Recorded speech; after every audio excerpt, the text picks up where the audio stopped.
Assalamualaikum warahmatullahi wabarakatuh. Alhamdulillahirabbil alamin. Allahumma shalli ala sayyidina Muhammad. Ana akhukum fillah Muhammad Faris Firzatullah, mahasiswa semester 6 Ma'had Ali An-Nuaimi Jakarta. Insyaallah pada kesempatan kali ini kita akan belajar bersama tentang apa itu al-muhassinat lafziyah. Dalam ilmu balaghah ada satu bab yang membahas soal keindahan bahasa, yaitu terletak pada bab yang bernama bab al-badi'. Bab ini terbagi menjadi dua bagian besar. Yang pertama adalah muhassinat lafziyah, yaitu keindahan yang letaknya pada lafaz, pada bunyinya, pada susunan hurufnya. Kemudian yang kedua adalah muhassinat ma'nawiyah, yaitu keindahan yang letaknya pada maknanya. Jadi pada muhassinat ma'nawiyah itu kita menilai dari isi atau pesan tersebut. Adapun pada muhassinat lafziyah kita menilai dari cara penyampaiannya serta cara bunyi pada kalimat tersebut. Jadi ada tiga model yang insya Allah akan kita bahas. Yang pertama adalah jinas, penggunaan dua kata yang bentuknya mirip atau sama persis tapi maknanya berbeda. Dan kedua adalah iktibas, yaitu menyisipkan ayat Al-Quran atau hadis ke dalam ucapan sendiri tanpa menyebutkan secara eksplisit bahwa itu adalah kutipan. Dan yang ketiga adalah as-saja, yaitu kesamaan bunyi di akhir kalimat yang berurutan mirip seperti irama.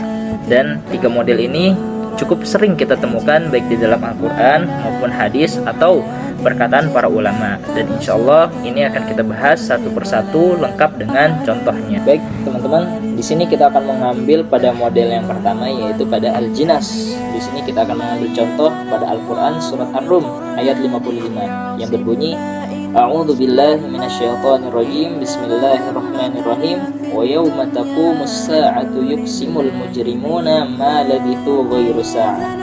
Yang memiliki arti, dan pada hari terjadinya kiamat bersumpahlah orang-orang yang berdosa bahwa mereka tidak berdiam kecuali hanya sesaat saja.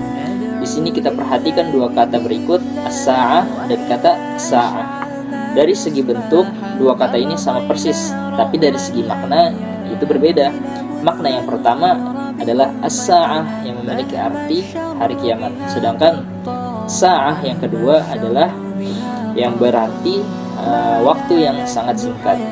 Pada pengulangan kata yang sama bentuknya tapi beda maknanya, inilah yang disebut dalam model al-jinas pada al-muhassinat al-lafziyah. Lebih khususnya lagi, pada jenis ini adalah jenis al-jinas at-tam, yaitu adalah jinas yang sempurna, karena dua kata tersebut sama persis dari segi jenis huruf, jumlah huruf, bentuk huruf, dan urutannya. Kemudian cara penyampaiannya seperti ini membuat pendengar pada awalnya mengira dua kata itu memiliki makna yang sama padahal berbeda. Hal ini justru memperkuat pesan ayat tersebut, yaitu betapa singkatnya kehidupan dunia jika dibandingkan dengan kekekalan akhirat.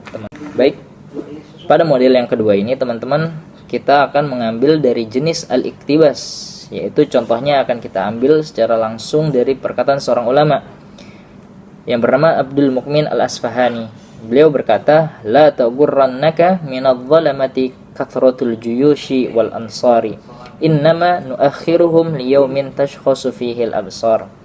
Di sini kita akan memperhatikan bagian akhir pada kalimat ini, di mana Abdul Mukmin Al-Asfahani di sini menyebutkan innama nuakhiruhum liyaumin tashkhasu fihi al-absar. Bagian ini itu bukan kalimat dari Abdul Mukmin Al-Asfahani, melainkan ini adalah potongan dari Quran surat Ibrahim ayat 42. Akan tetapi di balik ini beliau tidak mendahulunya dengan ungkapan seperti Allah berfirman atau sebagaimana firman Allah Subhanahu wa taala, akan tetapi potongan ayat ini secara langsung disisipkan ke dalam kalimatnya. Jadi seolah-olah menjadi bagian dari ucapannya sendiri. Teknis menyisipkan nas Al-Quran atau hadis ke dalam ucapan sendiri tanpa ada penanda secara eksplisit, seperti inilah yang kita sebut adalah al-iktibas. Berbeda dengan jinas yang berfokus pada permainan bunyi dalam satu nas. Akan tetapi kalau al-iktibas ini berfokus pada pengambilan atau pengutipan potongan nas dari sumber Al-Quran atau hadis atau perkataan para ulama, kemudian dijadikan bagian dari kalimat baru.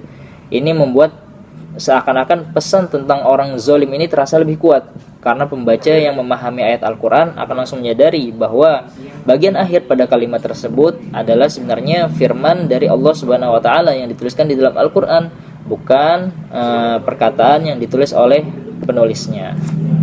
Baik, pada model yang ketiga ini teman-teman, kita akan mengambil contoh dari jenis as-saja, yaitu pada Quran surat Al-Fajr ayat 1 sampai 4 yang berbunyi, A'udzubillahi minasyaitonirrajim, Bismillahirrahmanirrahim, wal fajr walayalin 'ashr wasyaf'i wal watr wal laili idza yasar.